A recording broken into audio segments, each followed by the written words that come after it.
The bustling studios of NBC's Today Show in Rockefeller Center, New York City, hummed with the familiar rhythm of morning television magic on what promised to be an ordinary September weekday in 2025, the golden hues of autumn just beginning to paint the urban landscape outside the floor-to-ceiling windows.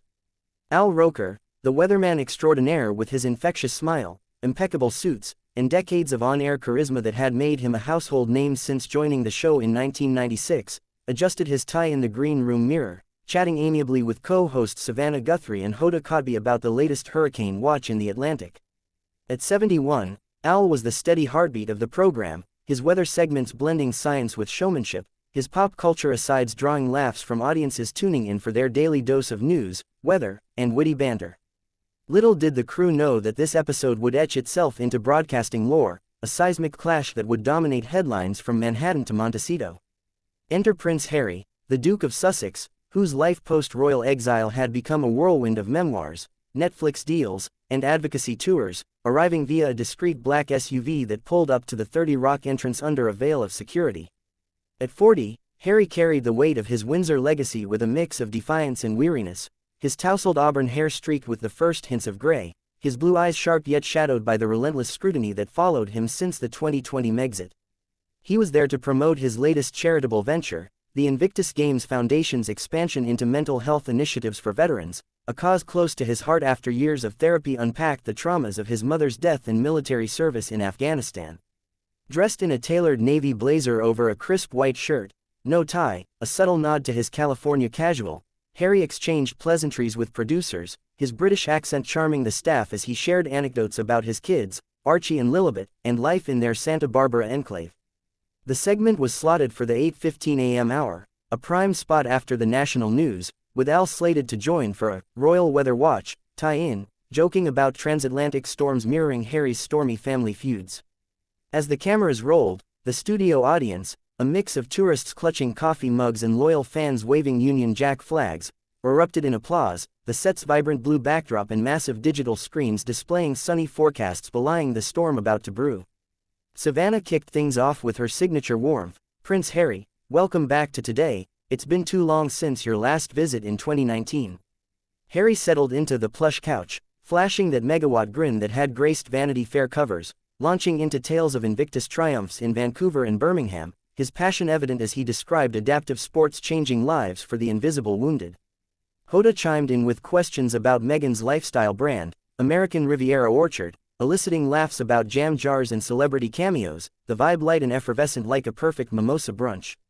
Then came Al's entrance, striding in from the weather desk with his meteorologist's map in hand, his baritone booming, "Your Highness, if the royals had a weather app, it'd be all tea and crumpets with a chance of corgis."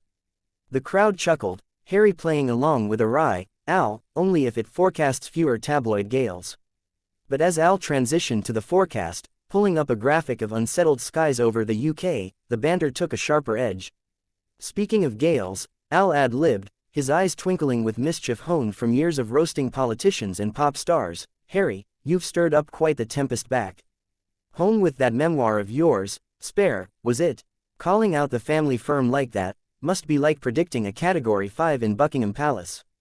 The audience tittered nervously, sensing the pivot from fluff to friction. Harry's smile tightened, his posture stiffening as he set down his water glass with deliberate care. He'd braced for royal jabs. After all, this was American TV, where candor was currency, but Al's tone carried an undercurrent of judgment, perhaps fueled by off-air whispers about Harry's Hollywood sellout phase. "Al, the book was about healing, not harm," Harry replied evenly, his voice laced with the polished poise of Sandhurst training. "Sharing truths to help others who've felt silenced." Al, undeterred and leaning into his role as the show's affable everyman, pressed on with a chuckle that didn't quite reach his eyes. "Healing's one thing, but spilling palace tea. Come on, man, Diana's son or not, that's like me leaking the secret to perfect al dente pasta on air. Fans love the drama, but does it help the troops?" The studio hushed, Savannah's eyes widening as she shot Hoda a sidelong glance, the producers in the control booth holding their breath, fingers hovering over commercial break buttons. Harry's jaw clenched, a flicker of the red-haired prince who once charged through minefields now surfacing in the safety of a soundstage. "With respect, Al, You've built a career on feel-good forecasts, but mental health isn't weather, it's war wounds that don't show on radar. Mocking vulnerability, that's the real storm. Al's face flushed beneath his TV makeup, his easygoing facade cracking like thunderclouds parting. Mocking, I'm calling it like I see it. Duke, America's all about second acts, but yours feels like a royal rematch every interview. Spare us the sob story, we've got real heroes here without the crown. The argument escalated in a blur of heated exchanges, Harry's measured barbs clashing with Al's folksy fire, the audience frozen in a mix of gasps and awkward applause. Words flew like lightning bolts, Harry accusing Al of colonized commentary, Al retorting with, spare the lecture from a Montecito mansion. It culminated in Al, rising from his stool with uncharacteristic fury, pointing toward the exit. If you can't handle a little morning roast, Your Highness, perhaps the couch isn't for you, show's over for today. Harry, stunned but regal, stood without a word, microphone pack ripped off by a stagehand as he strode off set, the doors swinging shut behind him like a guillotine. Chaos ensued. Commercials hastily inserted, the band striking up an upbeat tune to fill the void, while social media exploded with hashtag #HarryVsAl trending globally within minutes. Clips leaked faster than a nor'easter, fans divided between, Al spoke for us all, royals need reality checks. And, Harry's grace under fire, Al's just salty. Behind the scenes, executives scrambled, issuing statements of regret for the escalation, while Harry's team decried ambush journalism. Yet, in the eye of this media hurricane, both men retreated to lick wounds, Al to his weather maps, pondering the line between jest and jab, Harry to his jet, reflecting on battles won and lost. This wasn't just a kick-off, it was a cultural quake, exposing the chasm between American candor and British reserve, reminding viewers that even morning shows could dawn with drama as fierce as any forecast. As the episode wrapped with strained smiles from the remaining hosts, the world tuned in tomorrow, hungry for the sequel in this unscripted saga of spotlight showdowns. In the electrified aftermath of Prince Harry's abrupt exit from the Today Show set, the corridors of 30 Rock buzzed like a beehive under siege, producers darting between conference calls and crisis teams. Their headsets crackling with urgent directives from NBC brass in peacock blue offices overlooking Times Square. Al Roker, still simmering from the confrontation, retreated to his weather center, a sanctuary of glowing screens, radar loops, and coffee-stained scripts, where he slumped into his ergonomic chair, loosening his tie as if shedding the weight of 3 decades on air. At 71, with a resume boasting Emmys, cookbooks, and cameos in everything from Sharknado to Sesame Street, Al had never intended to become the villain in a transatlantic tale. His quips were his armor, honed in the fires of live TV where one wrong word could tank ratings. But Harry's retort had pierced deeper than expected, stirring ghosts of Al's own vulnerabilities, his battle with weight loss via gastric bypass in 2020, the kidney transplant from his daughter in 2022, moments he'd shared with raw honesty to inspire viewers facing their storms. Damn it, Al muttered to his producer, replaying the mental footage, I was going for levity, not a lynching. Meanwhile, across the Atlantic, or rather, en route via a chartered Gulfstream slicing through jet streams, Prince Harry nursed a tumbler of ginger ale in the cabin's leather recliner, his security detail a silent bulwark against paparazzi drones that might sniff the scandal mid-flight. The sting of Al's words lingered like a bad briefing from his army days, spare us the sob story. Sob story, Spare was a #1 bestseller, a cathartic unburdening that had funded therapy for countless veterans, yet to detractors, it was just another Duke's diary of gripes. Harry's mind raced to Meghan, waiting in Montecito with their rescue dogs in a fortress of frosted glass walls. She'd warned him about American morning shows, their sugar-coated with serrated edges, love, but optimism, that stubborn Windsor trait, had prevailed.